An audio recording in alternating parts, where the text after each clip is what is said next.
오늘도 하나님 말씀 앞에 서게 되어 여러분 모두 주의 이름으로 축복합니다. 하나님 말씀 마태복음 22장 2절입니다. 천국은 마치 자기 아들을 위하여 혼인잔치를 베푼 어떤 임금과 같으니. 아멘. 오늘은 천국의 초청이란 주제로 말씀을 같이 나누도록 하겠습니다. 고난주간 마지막 여정을 마태복음 21장부터 이야기를 하고 있어요. 그리고 사복음서는 전부 다 약 3분의 1 각각 해당되는 부분을 마지막 이 십자가의 길을 우리에게 가르쳐주고 있습니다. 예수님의 복음의 핵심은 바로 십자가의 사랑으로 우리에게 나타났기 때문에 그래요. 그리고 고난주간 화요일은 긴 논쟁을 하게 됩니다. 마태복음 21장부터 25장까지 종말론까지 예수님이 질문하고 답하고 또 그들에게 교육하는 내용들이죠. 유대인들, 특별히 바리새인들, 또 종교 지도자들, 서기관들이 예수님에 대하여서 많은 비난을 하게 되고 또 예수님을 잡아 죽이려고 하는 그런 일들을 벌이고 있고, 무슨 권위로 이와 같은 일들을 하느냐라고 하는 것에 대해서 예수님이 비유들로 설명합니다. 포도원의 주인이 포도 소출을 하려고 그들에게 세작들에게 주었는데 그 소작인들이 그 텍스를 내지 않고 그 받으러 온 자들을 죽였다라고 하는 것까지 해서 그들이 하나님 앞에 올바로 살지 못하는, 그리고 누가 먼저 하나님 나라에 들어갈 것인가, 큰아들에게 가서 일하라 라고 했더니 가겠습니다 라고 하고 안 가고, 둘째 아들한테 가서 일하라 했더니 가지 않겠습니다 라고 해서 나중에는 가서 일했다. 누가 아버지의 뜻대로 했느냐라고 그렇게 비유들로 통하여서 유대인들, 이방인과 다르게 그들은 먼저 말씀을 받은 자고, 또 유대인 중에서도 바리새인과 서기관과 대제사장들, 그들은 더 하나님의 말씀을 가지고 살아가는 사람들인데 세리와 죄인들, 장녀들이 먼저 와서 하나님 예수님의 말씀을 들으므로 그들이 뒤로 물러나게 되었다라고 하는 것을 지금 계속 비유로 말씀해주고 있어요. 그래서 다시 한번 천국의 비유를 오늘 이야기를 합니다. 1절에 보니까 말하기를 예수께서 다시 비유로 대답하여 이르시되, 다시 비유로 하신다. 그래서 하나님의 나라를 우리가 잘 알지 못하기 때문에 땅의 이야기들로 우리에게 가르쳐준 것이 비유라고 그렇게 이야기했어요. 천국은 마치 자기 아들을 위하여 혼인잔치를 베푼 어떤 임금과 같으니, 비슷한 내용을 우리는 이 마태복음 20장에서 천국은 포도원을 하고 그 품꾼들을 얻으러 나간 포도원 주인과 같으니 라고 그렇게 했죠. 그 주인은 아침부터 나가서 사람들을 데려다가 일하게 하고 나중 혼자부터 시작하여서 그 1데나리온씩을 줌으로써 사랑과 섬김이 무엇인지를 우리에게 가르쳐줬던 그 포도원의 주인인데, 여기서는 임금으로 나타나고 있어요. 그래서 천국에 각각 이렇게 이야기하는 것은 특징들을 이야기하는 것이에요. 그 종들을 보내어 그 청한 사람들을 혼인잔치에 오라 하였더니 오기를 싫어하거늘, 그렇게 해서 천국의 혼인잔치에 대한 부분을 이야기를 하고 있습니다. 천국, 마태복음의 중요한 주제 부분이 돼요. 그래서 예수님 자신이 천국이고 또 천국을 가지고 우리에게 오셨어요. 그리고 완전한 천국은 예수님이 이 땅에 다시 오실 때 이루어지게 되는 것을 말합니다. 그래서 이것을 신학적으로 천국은 이미 왔고 아직 완성되지 않았다라는 그런 표현을 써요. 이미 왔지만 아직 완성되진 않았다. 우리는 살고 있지만 천국이 완전히 완성되진 않았다라고 하는 거죠. 그렇게 해서 이 천국의 비유를 하는데, 이와 같은 또 잔치가 누가복음 14장에서 큰 잔치의 비유가 나옵니다. 어떤 사람이 큰 잔치를 벌였는데, 그래서 그 잔치에 초청한 사람들 오지 않아서 동네 사거리로 가서 아무나 데려다가 앉히라 라고 하는 그런 내용이 나타나게 돼요. 이와 같이 이 잔치에 나와도 그 잔치를 통하여서 마태가 주장하는 것은 임금과 또 오지 않은 자들에 대한 심판에 초점을 맞추었고, 누가는 그 큰 잔치를 통하여서 인자한 또 오는 사람들을 향한 그런 그들에게 은혜에 대한 부분을 강조를 하게 되었어요. 그래서 이 잔치는 우리에게 말하기를 준비되었다, 먼저 준비된 것을 말합니다. 그냥 오늘 잔치합니다, 오세요 라는 것이 아니라, 미리 임금의 아들의 혼인잔치면 미리 초청장을 보내고 어느 날짜에 하게 되는데 시간이 되면 올 수 있도록 그렇게 먼저 초대장을 보내는 거잖아요.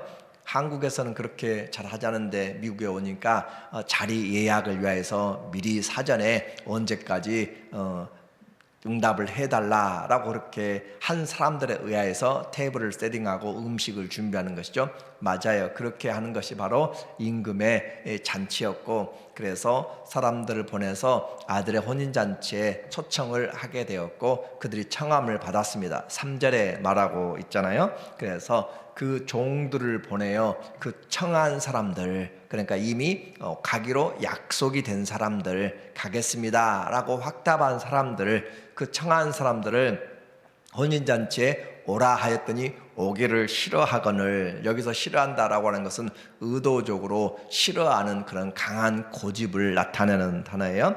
오지 않겠다, 분명히 간다고 해서 준비를 했는데 오지 않는 사람들, 그래서 이 잔치를 벌였는데 오지 않는 사람들 때문에 임금이 또다시 보냅니다. 4절에 보니까 다시 다른 종들을 보내어 이르되, 청한 사람들에게, 그렇죠? 그냥 말한 것이죠. 이미 약속한 사람들, 그 사람들에게 이르기를, 내가 오찬을 준비하였을 때 나와 나의 소와 살찐 짐승들, 원래는 나의 소들과 살찐 짐승들을, 그렇게 돼 있어요. 소를 얼마나 잡았는지 모르지만 아무튼 많이 잡았고, 또 살찐 짐승들을 또 잡았고, 모든 것을 갖췄으니, 이 주인은 할 수 있는 임금이죠. 할 수 있는 모든 걸 했다라는 거죠. 잔치에 신뢰가 되는 것이 있어요. 하나는 그 잔치에 청함을 했는데 가기로 한 사람들이 안 와버린 것은 큰 신뢰가 되는 것이죠. 그렇죠? 여러분이 간다고 했는데 안 가면 그건 큰 신뢰예요. 또 하나 신뢰는, 그 초청을 했는데 그 잔치가 별 볼 것이 없다, 먹을 것이 별로 없다라는 것도 큰 주인의 실수예요. 그러니까 주인의 최선과 손님의 최선이 만나는 것이 바로 이 축제가 되는 것이죠.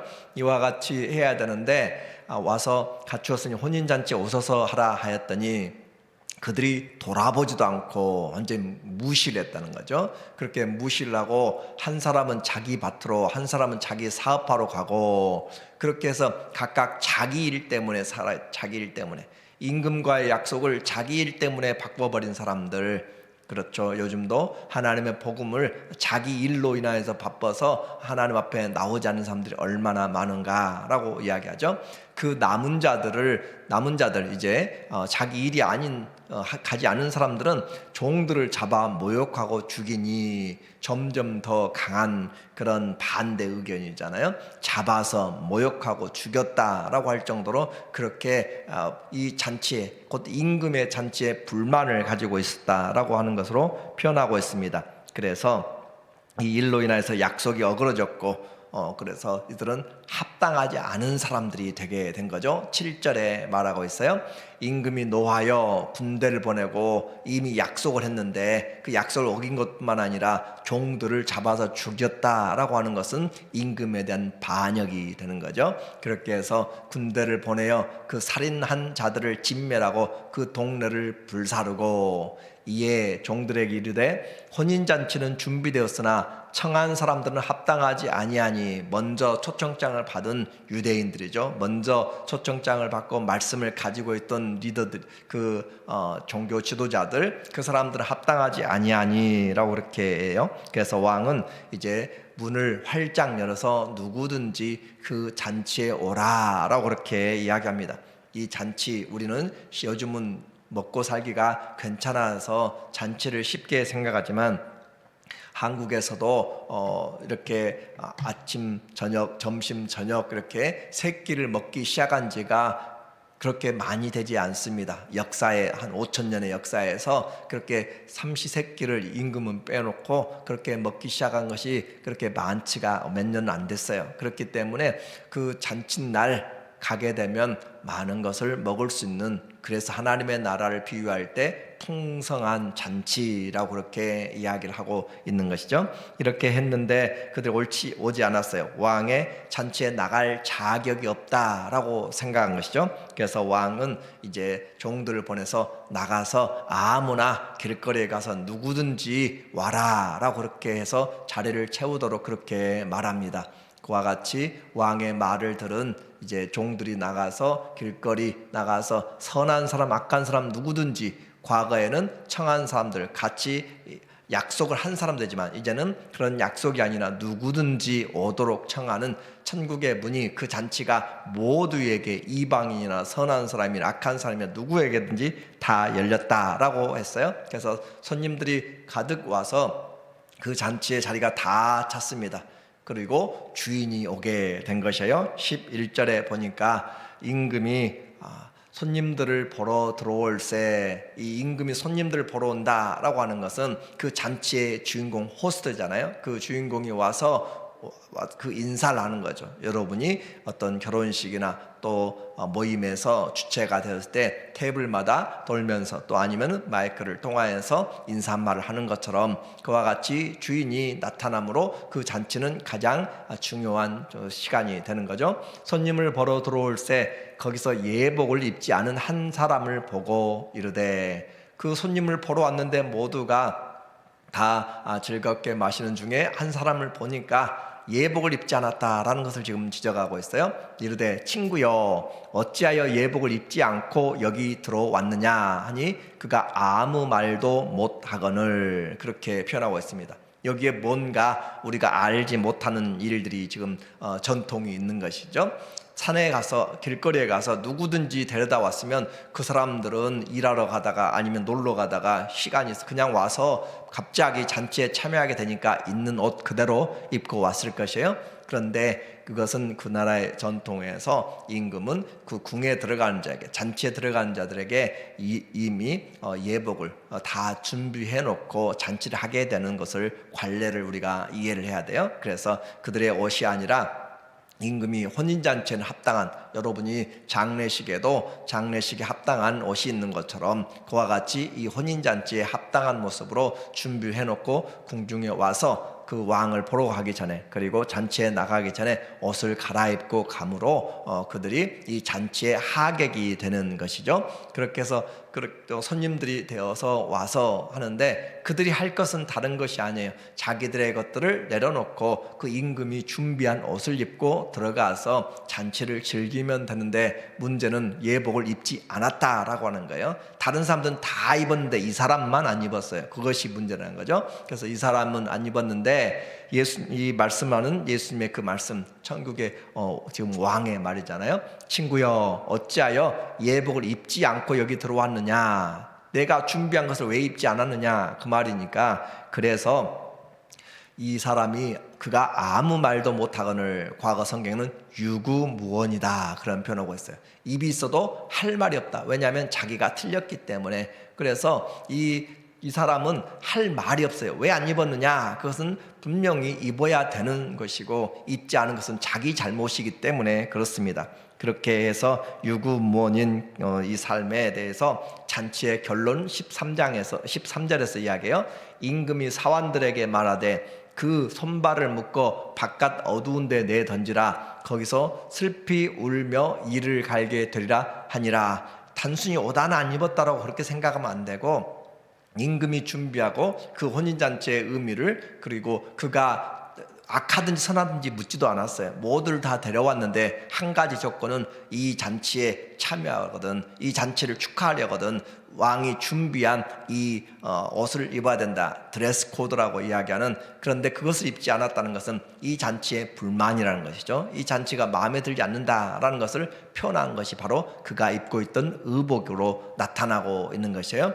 그래서 청함을 받은 자는 많되 택함을 입은 자는 적으니라. 많은 사람이 청함을 받았지만 예수님의 천국 잔치에 오는 사람들은 많지 않다. 결론은 15절의 말씀이잖아요. 이에 바리새인들이 누구에게 지금 예수님이 이야기한지를 자기들이 눈치 빠르게 다 알게 된 것이에요. 그래서 바리새인들이 가서 어떻게 하면 예수를 말의 올무에 걸리게 할까 상의하고, 그러니까 이 예수님의 말씀 안에 그 뼈대는 바로 이들이 먼저 되어서, 또 더 넓게는 유대인들이 먼저 되어서 예수님이 그들에게서 왔고, 그러니까 잘 믿어야 되는데 그들이 거부하고 그들이 십자가에 죽임으로 이 복음이 이방인들에게 다 가서 오게 되었다라고 하는 것을 말씀하고 있죠. 이 비유의 본질을 통하여서 우리는 왕에게 초대받은 것 얼마나 감사한 일인지 몰라요. 그러나 그들은 그것을 무시하게 되었습니다.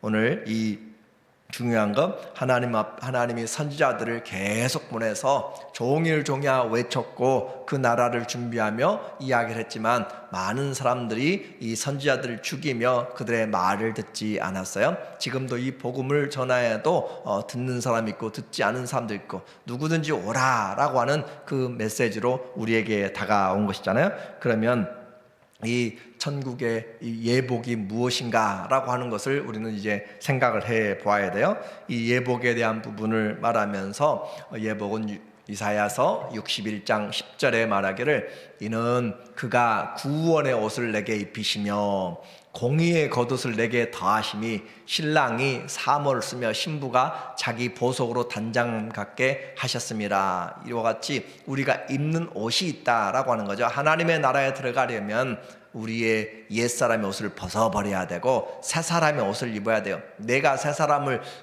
얻는 것이 아니라 주님이 준비한 옷이잖아요. 누구든지 그리스도 안에 있으면 새로운 피조물이라, 이전 것은 지나갔으니 보라 새로운 피조물이라 라고 그렇게 이야기한 것처럼, 에베소서 4장 24절에 하나님을 따라 의와 진리의 거룩함으로 지으심을 받은 새 사람을 입으라. 우리가 할 일은 그 주님이 주신 것을 믿음으로 입기만 하면 되는 거예요. 결론은 이 예복은 무엇인가? 갈라디아서 3장 27절에 누구든지 그리스도와 합하기 위하여 세례를 받은 자는 그리스도로 옷 입었느니라. 우리의 옷, 우리가 하나님의 나라에 들어가는 그 옷은 바로 예수 그리스도를 옷 입는 것입니다. 예수님을 믿음으로 우리가 옷을 입고, 그래서 우리가 그 옷을 입고 들어가게 될 때 주님은 그가 어떤 사람인지 보지 않고 그가 그리스도의 피로 덮여진 사람, 그리스도의 그 공의로움으로 덮여진 사람, 그렇게 보는 것이죠.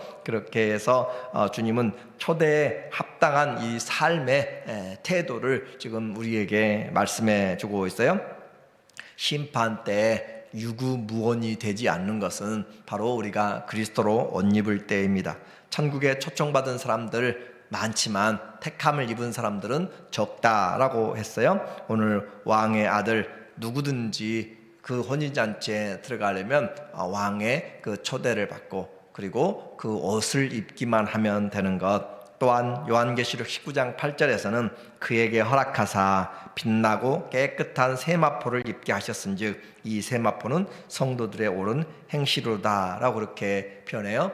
오늘 이 천국의 초청, 주님이 우리에게 준비하고 가장 좋은 것들로 우리에게 준비한 그곳에 오늘 우리에게 다시 한번 초청을 하고 있는 것이에요. 누구든지 와서, 내게로 와서 목마른 자도 돈 없는 자도 값없이 와서 생수를 마시라 라고 하는 그 잔치, 내게로 오는 자는 결코 목마르지 아니하고 그 배에서 생수가 흘러나게 되는 그 잔치에 우리 모두가 다 예수님의 그 말씀으로, 예수님을 믿음으로, 그리스도를 옷 입음으로 나가서 하나님의 아들의 잔치에 모두가 다 참여하는 하나님의 자녀들 되기를 예수님의 이름으로 축원합니다.